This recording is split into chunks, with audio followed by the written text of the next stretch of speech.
মাকাদাহু মিনান নার।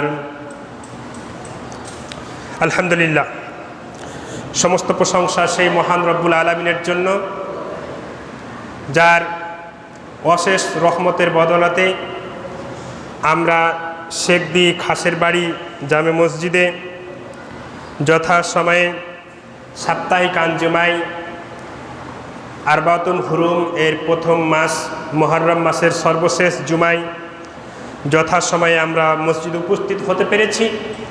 এজন্য সকলে শুকরিয়াতান মোহাব্বতের সহিত বলুন আলহামদুলিল্লাহ। তারপরে পরে স্মরণ করি সর্বকালের সর্বশ্রেষ্ঠ মহামানব নবী মুহাম্মদুর রাসূলুল্লাহ, সকলে বলুন সাল্লাল্লাহু আলাইহি ওয়াসাল্লাম এর উপরে বর্ষিত হোক লাখ কোটি দুরুদ সালাম তাসলিমাবাদ। আমরা সকলে রাসূলের শিখানো দুরুদটি বলছি। আল্লাহুম্মা সাল্লি আলা মুহাম্মাদিন ওয়া আলা আলি মুহাম্মাদ কামা সাল্লাইতা আলা ইব্রাহিম ওয়া আলা আলি ইব্রাহিম ইন্নাকা হামিদুম মাজিদ। আল্লাহুম্মা বারিক আলা মুহাম্মাদিন ওয়া আলা আলি মুহাম্মাদ কামা বারাকতা আলা ইব্রাহিম ওয়া আলা আলি ইব্রাহিম ইন্নাকা হামিদুম মাজিদ। তারপরে পরে সে সকল ভাইদের স্মরণ করা একান্ত জরুরি যারা রাসূল করিম সাল্লাল্লাহু আলাইহি ওয়াসাল্লামকে এই পৃথিবীর বুকে দ্বীন ইসলাম প্রতিষ্ঠা করার জন্য সর্বাত্মকভাবে সাহায্য সহযোগিতা করেছিলেন। আল্লাহ রাব্বুল আলামিন যেন তাদের সবাইকে জান্নাতের উচ্চ মাকাম দান করে, বলি আমিন। তাদের পাশাপাশি আল্লাহ রাব্বুল আলামিন আমাদেরকেও সে সকল সাহাবীদের মতো যেন কবুল করে এবং জান্নাতের উচ্চ মাকাম দান করে, বলি আমিন। আমি আপনাদের সম্মুখে সিরিজ আকারে আলোচনা করছি মৃত্যু থেকে শুরু করে মৃত্যু, কবর, জান্নাত জাহান্নাম পর্যন্ত ইনশাল্লাহ যাব। তো আজকে গত জুমায় কবর সম্পর্কে সামান্য কিছু আলোচনা হয়েছিল। আজকের আলোচনাটা হবে কবরের আযাব। কবরের আযাব সম্পর্কে এক সংক্ষিপ্ত তথ্যবহুল ও গুরুত্বপূর্ণ কিছু কথা আল্লাহ রাব্বুল আলামিন যেন আমাকে বলার তৌফিক দান করে। সুবহানাকা লা ইলমা লানা ইল্লা মা আল্লামতানা ইন্নাকা আনতাল আলিমুল হাকিম। বলেন আল্লাহুম্মা আমিন।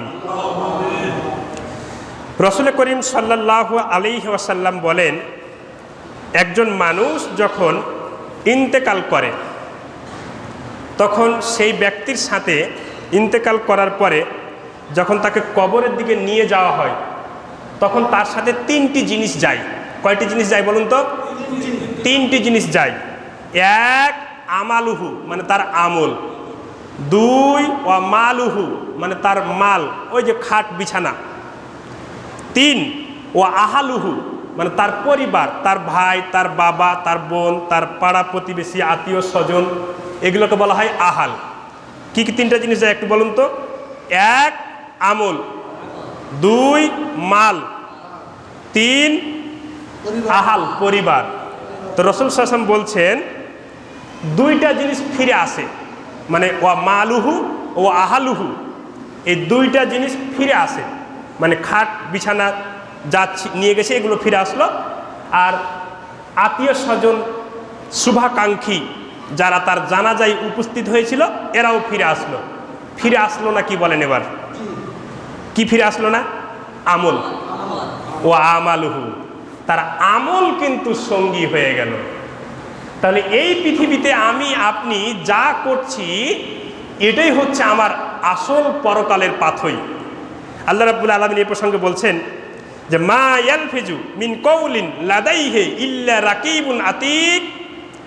তুমি প্রত্যেকটা মুহূর্তে যা করছো এটা সব আমার কুদরতের ফেরেশতারা লিপিবদ্ধ করছে। কি করছে বলেন তো? সব লিপিবদ্ধ করছে। আপনি মসজিদে এসে খুতবা শুনছেন, মনোযোগ দিয়ে খুতবা শুনলে এটাও লিপিবদ্ধ হচ্ছে। অন দ্য আদার হ্যান্ড, খুতবা শুনতে গিয়ে যদি এই একে অপরের সাথে কথা বলেন এটা কিন্তু ফাহিশা কাজ করছেন, এটাও লিপিবদ্ধ হচ্ছে। প্রমাণ সূরা কাহাফের 49 নম্বর আয়াতে আল্লাহ বলছেন যে তাদের হাতে আমি আমলনামা যখন দিয়ে দিব তখন তারা পড়তে পারবে আর বলবে মালি হাজাল কিতাব এটা কেমন একটা বই, কেমন একটা কিতাব, লা ইউগাদিরু সগীরাতাও ওয়ালা কাবীরাতান, একটা ছোটটাও ছাড়ে নাই, বড়টাও ছাড়ে নাই। সগীরা মানে ছোট আর কাবীরা মানে বড়। তারা বলবে মালি হাজাল কিতাব, এটা কেমন একটা বই, কেমন একটা আমলনামা, লা ইউগাদিরু, একটাও ছাড়ে নাই, সগীরাতাও ওয়ালা কাবীরাতান, ছোটটাও ছাড়ে নাই, বড়টাও ছাড়ে নাই, ইল্লা আহসাহা, বরং ন্যায্য হিসাব রেখেছে। তখন আল্লাহ বলবেন ওয়া ওয়াজাদিলু আমিলা হাজিরান ওয়ালা ইয়াজলিমু রাব্বুকা আহাদা, তোমাদের রব তোমাদের আমলনামায় কোনো বাড়তি কমতি করে নাই, জুলুম করে নাই, ন্যায্য হিসাব রেখেছে। আজকে তোমরাই পড়ার জন্য যথেষ্ট। সুবহানাল্লাহ বলবেন না? তাহলে আমার আপনার আমলনামাটাই আমার আসল সঙ্গী। এজন্য একজন শিল্পী বলছেন, খুব দুঃখ করে বলছেন, কাফন আমার আপন, কবর আমার ঘাঁটি, ওই কবরে যেতে হবে, থাকবে না কেউ সাথী, থাকতে হবে নিরালাই, একা একা বাসতলায়। আমরা যেখানে মানুষকে কবরস্থ করি, দিনের বেলায় আমরা অনেক সময় যেতেও ভয় করি, এরকম একটা নির্জন গহীন জঙ্গলের কাছাকাছি জায়গায়। আর সেই একটা নিভৃত গহীন ভয়ঙ্কর জায়গাতে আমাকে আপনাকে সবাই রেখে চলে আসবে, কেউ সাথী হবে না, একমাত্র সাথী হবে কে? আমল। আমার আপনার আমল যদি ভালো হয় তাহলে কিন্তু আমার আপনার সেখান থেকে কিন্তু জান্নাতের পর্ব শুরু। যদিও এটা জান্নাত নয়, কিন্তু জান্নাতের সুখ স্বাচ্ছন্দ্য, জান্নাতের আরাম আয়েশ এই কবর থেকে আপনি পেতে শুরু করলেন। আব্দুল্লাহ ইবনে উমর রাদিয়াল্লাহু তাআলা আনহু বর্ণনা করছেন, আমি রাসূল সাল্লাল্লাহু আলাইহি ওয়াসাল্লামের সাথে এক ব্যক্তির জানাজায় গেলাম। ওই ব্যক্তির নাম হচ্ছে সাদ রাদিয়াল্লাহু তাআলা আনহু। সাদ হচ্ছেন রাসূল সাল্লাল্লাহু আলাইহি ওয়াসাল্লামের মামা, রাসূল সাল্লাল্লাহু আলাইহি ওয়াসাল্লামের মামা। সাদ রাদিয়াল্লাহু তাআলা আনহু এত উঁচু মাপের একজন সাহাবী ছিলেন যে রাসূল সাল্লাল্লাহু আলাইহি ওয়াসাল্লাম সেই দিনকে আমার পায়ের দিকে তাকান, এইভাবে বৃদ্ধাঙ্গুলের উপরে ভর করে জানাজায় হাঁটছিলেন। তখন আব্দুল্লাহ ইবনে উমর বললেন, ইয়া রাসূলুল্লাহ, আপনাকে বহু জানাজায় দেখেছি, কোনোদিন এইভাবে পায়ের বৃদ্ধাঙ্গুলের উপরে ভর করে হাঁটতে দেখি নাই, আজকে আপনি এই বৃদ্ধাঙ্গুলের উপরে ভর করে হাঁটছেন কেন? তখন রাসূল সাল্লাল্লাহু আলাইহি ওয়াসাল্লাম বলছে, শুনো, এই সাহাবী আল্লাহর কাছে এত বেশি প্রিয় সাহাবী, এই সাদের মৃত্যুতে আল্লাহর আরশ কেঁপে উঠেছে। সুবহানাল্লাহ বলেন। অথচ ইতিপূর্বে কোন সাহাবীর মৃত্যুতে আল্লাহর আরশ কাঁপে নাই, এই সাদের মৃত্যুতে আল্লাহর আরশ কেঁপে উঠেছে। এবার দেখেন, তারপর রাসূল সাল্লাল্লাহু আলাইহি ওয়াসাল্লাম বলছে যে সাদের জানাজায় আল্লাহর রহমতের ৭০,০০০-এর বেশি ফেরেশতা নাজিল হয়েছে। সুবহানাল্লাহ বলবেন না? এত ফেরেশতা নাজিল হয়েছে তার জানাজায় যে আমি পা পাতবো, ভালোভাবে পাটা দিব, এই পা পাতার জায়গা পাচ্ছি না, মানে পাটা ভালোভাবে রাখবো এই জায়গাটা পাচ্ছি না, এই জন্য আমি বৃদ্ধা আঙ্গুলের উপরে ভর করে আজকে হাঁটতেছি। তো এই সাদকে কবরস্থ করলেন। কবরস্থ করার পরে রাসূল সাল্লাল্লাহু আলাইহি ওয়াসাল্লাম কবরের পাশেই আছেন, এখনো চলে যাননি। এমতো অবস্থায় রাসূল সাল্লাল্লাহু আলাইহি ওয়াসাল্লাম দেখতে পাচ্ছেন, বুঝতে পারছেন, অনুভব করতে পারছেন যে কবরের একদিকের মাটি, এই যে খুতবা চলা অবস্থায় কথা তো বলা যায় না, এটা তো আমি বারবার নিষেধ করি, কি আমি বুঝলাম না বিষয়টা। আপনারা একটু জায়গা চেঞ্জ করে বসেন তো। এটা তো আল্লাহর রহমতের ঘর, এটা সারা সব সময় তো কথা বলতে পারেন, কিন্তু খুতবা চলা অবস্থায় কথা তো এটা ইসলামে নিষেধ, খুব কঠোরভাবে নিষেধ। এটা আমি বারবার বলেই কন্ট্রোল করতে পারি না। কেন? এটা কি আমার অযোগ্যতা নাকি? আমি কোরআন হাদিসের কথা বলতে থাকবো এখানে, আর আপনারা মসজিদে এসে কথা বলবেন, এটা কিন্তু ইসলামী শরিয়াতে কোনো ক্রমেই গ্রহণযোগ্য নয়। যাক, আল্লাহ রাব্বুল আলামিন যেন হেদায়েত দান করে, বলেন আমিন। তো সাদ রাদিয়াল্লাহু তাআলা আনহুর কবরে আযাব শুরু হয়ে গেছে। রাসূলুল্লাহ সাল্লাল্লাহু আলাইহি সাল্লাম অনুভব করছেন যে এই দিকের মাটি এই দিকে চাপ দিল, ওই দিকের মাটি এই দিকে চাপ দিল, এই দিকের হাড় ভেঙে ওই দিকে ঢুকে গেল, ওই দিকের হাড় ভেঙে এই দিকে ঢুকে গেল। সাহাবীরা উপস্থিত, আমার দিকে তাকান। রাসূল সাল্লাল্লাহু আলাইহি ওয়াসাল্লাম কবরকে এইভাবে দুই হাত দিয়ে শক্ত করে ধরে বারবার বলতে লাগলেন, আল্লাহুম্মা ইন্নী মিন আউযু বিকা মিন আযাবিল কবর, আল্লাহুম্মা ইন্নী মিন আউযু বিকা মিন আযাবিল কবর। হে আল্লাহ, তুমি এই কবরের শাস্তি মাফ করে দাও। হে আল্লাহ, তুমি এই কবরের শাস্তি মাফ করে দাও। হে আল্লাহ, তুমি এই কবরের শাস্তি মাফ করে দাও। অতঃপর রাসূল সাল্লাল্লাহু আলাইহি ওয়াসাল্লামের দুয়ার বদলাতে আব্দুল্লাহ ইবনে উমর রাদিয়াল্লাহু তাআলা আনহু বলছেন, কবরের আযাব সাময়িক মাফ করা হলো। সুবহানাল্লাহ বলেন। কবরের আযাব সাময়িক মাফ করা হলো। এই হাদিস থেকে বোঝা গেল যে যার মৃত্যুতে আল্লাহর আরশ কেঁপে উঠেছে, আরশ কেঁপে উঠেছে, ৭০,০০০ ফেরেশতা নাজিল হয়েছে, এইরকম একজন উঁচু মাপের সাহাবীর কবরেও আযাব রাসূল সাল্লাল্লাহু আলাইহি ওয়াসাল্লাম জীবদ্দশায় দেখেছেন। রাসূল সাল্লাল্লাহু আলাইহি ওয়াসাল্লাম কবরকে দুই হাত দিয়ে শক্ত করে ধরে বারবার বলতে লাগলেন তখন কবরের আযাবটা কি করা হলো? লাঘব করা হলো, কমানো হলো। তাহলে কবরের আযাব সত্য, নির্ঘাত সত্য। কবরের আযাব আমাকে আপনাকে অবশ্যই আলিঙ্গন করতে হবে। এই হাদিসটি নাসাই শরীফে 2055 নম্বরে বর্ণিত হয়েছে। এবার আবু বকরের মেয়ে, আবু বকর কে ছিলেন? তো প্রথম খলিফা আবু বকর হচ্ছেন ইসলামের প্রথম খলিফা। তা আবু বকরের মেয়ের নাম হচ্ছে আসমা বিনতে আবু বকর। কি নাম বলেন তো? আসমা বিনতে আবি বকর। আসমা বিনতে আবি বকর এই হাদিসটি বর্ণনা করছেন যে আমরা মসজিদে নববীতে রাসূল সাল্লাল্লাহু আলাইহি ওয়াসাল্লামের খুতবা শুনছিলাম। কার খুতবা শুনছিলাম? রাসূল সাল্লাল্লাহু আলাইহি ওয়াসাল্লামের খুতবা শুনছিলাম। তো সেই দিনকে রাসূল সাল্লাল্লাহু আলাইহি ওয়াসাল্লাম কবরের আযাব নিয়ে আলোচনা করছিলেন। আসমা বিনতে আবি বকর বলছেন যে রাসূল সাল্লাল্লাহু আলাইহি ওয়াসাল্লাম সেদিন মসজিদের খুতবায় কবরের আযাব সম্পর্কে আলোচনা করলেন। তো এক পর্যায়ে এমন আলোচনা করলেন আমাদের হৃদয় বিগলিত হয়ে গেল, এবং এক পর্যায়ে যখন আযাব সম্পর্কে আলোচনা করলেন তখন সাহাবায়ে কেরামরা এমন চিৎকার দিয়ে হাউমাউ করে কান্নাকাটি শুরু করলেন যে এক পর্যায়ে রাসূল সাল্লাল্লাহু আলাইহি ওয়াসাল্লামের কথা আমরা শুনতে পাচ্ছি না। কথা বুঝতে পারলেন না বুঝি? আসমা বিনতে আবু বকর বলছেন রাসূল সাল্লাল্লাহু আলাইহি ওয়াসাল্লাম একদিন আমাদের মাঝে কবরের আযাব নিয়ে আলোচনা করলেন। প্রথমে বলছেন আমাদের হৃদয় বিগলিত হয়ে গেল, তারপরে বলছেন যে কবরের আযাব সম্পর্কে যখন তিনি বলা শুরু করলেন তখন সাহাবায়ে কেরাম এমন হাউমাউ করে কান্নাকাটি শুরু করলেন যে এক পর্যায়ে রাসূল সাল্লাল্লাহু আলাইহি ওয়াসাল্লামের কথা শুনতে পাচ্ছি না আমরা। সুবহানাল্লাহ বলেন। রাসূল সাল্লাল্লাহু আলাইহি ওয়াসাল্লামের কথা বলার বচন ভঙ্গি, গঠন শৈলী, শব্দ শৈলী, বাক্য চয়ন, শব্দ চয়ন কত উঁচু মানের ছিল যে তার বক্তব্য শুনে মানুষ হাউমাউ করে কান্নাকাটি শুরু করেছেন, অথচ আমাদের বক্তব্য শুনে মানুষ হাউমাউ করে কান্নাকাটি করে না। তাহলে বোঝা যাচ্ছে যে রাসূল সাল্লাল্লাহু আলাইহি ওয়াসাল্লামের শব্দ চয়ন, বাক্য চয়ন, শব্দ শৈলী, গঠন শৈলী, বাক্য শৈলী আমাদের চাইতে অনেক উঁচু মানের ছিল, বুঝানোর ক্যাপাসিটি, বুঝানোর যোগ্যতা। হাদিসটি বুখারী শরীফের 1373 নম্বরে বর্ণিত হয়েছে। আব্দুল্লাহ ইবনে আব্বাস রাদিয়াল্লাহু তাআলা আনহু বলছেন যে আমি মুহাম্মদ সাল্লাল্লাহু আলাইহি ওয়াসাল্লামের গাধাতে চড়ে, মানে মুহাম্মদ সাল্লাল্লাহু আলাইহি ওয়াসাল্লাম গাধার সামনে আছেন, আমি একই খচ্চর বা গাধার পিছনে আছি, চড়ে নাজ্জার গোত্রের দিকে যাচ্ছিলাম। কোথায় যাচ্ছিলাম? নাজ্জার গোত্রের দিকে যাচ্ছিলাম। তো যাওয়ার পথে দুইটা কবর পড়লো। কি পড়লো? দুইটা কবর পড়লো। তো কবরের কাছাকাছি যাওয়ার পরে খচ্চর এমন লাফালাফি শুরু করলো যে আমাদের দুইজনকে খচ্চর ফেলে দিল। সুবহানাল্লাহ বলেন। খচ্চরের উপর আছে কে বলেন তো? মুহাম্মদ সাল্লাল্লাহু আলাইহি ওয়াসাল্লাম আর রাইসুল মুফাসসিরিন জলিলুল কদর সাহাবী আব্দুল্লাহ ইবনে আব্বাস, রাসূল সাল্লাল্লাহু আলাইহি ওয়াসাল্লামের চাচাতো ভাই। তো বলছে যে খচ্চর এমন লাফালাফি শুরু করলো যে আমরা পড়ে গেলাম।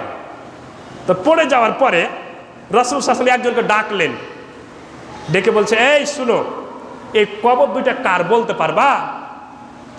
তখন সে ব্যক্তি বলল যে উমুকের কবর, উমুকের কবর। তখন রাসূল সাল্লাল্লাহু আলাইহি ওয়াসাল্লাম বলছে শুনো, এই দুইটা কবরে আযাব হচ্ছে। সুবহানাল্লাহ বলেন।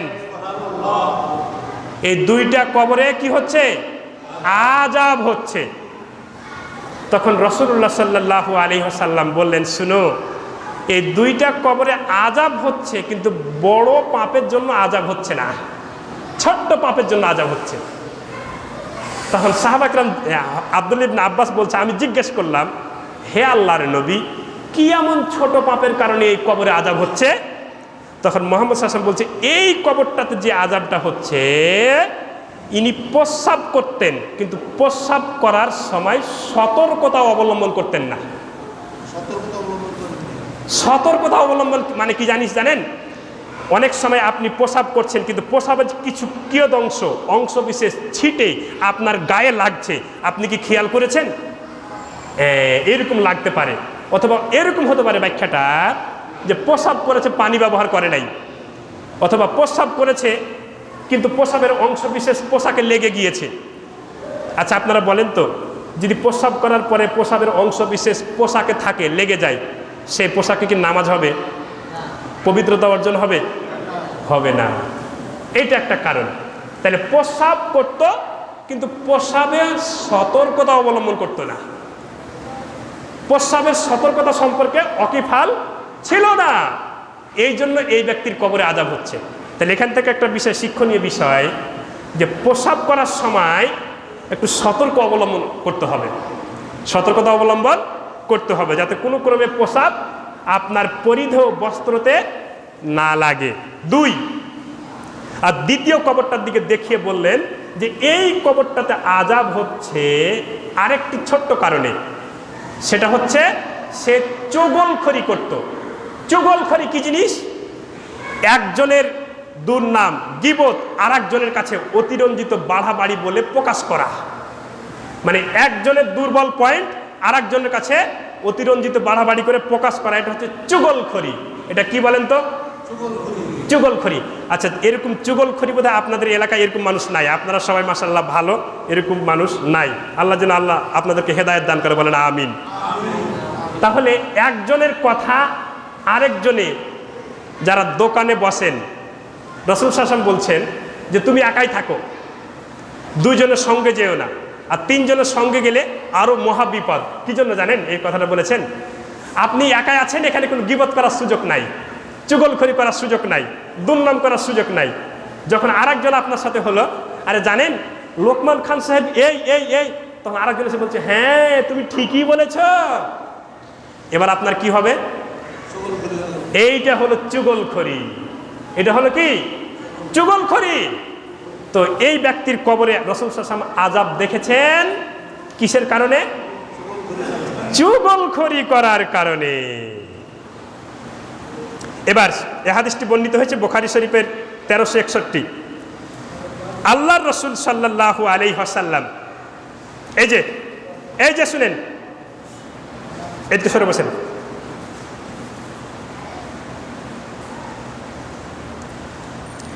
এবার যে হাদিসটি বর্ণনা করব সেটা হচ্ছে আব্দুল্লাহ ইবনে উমার।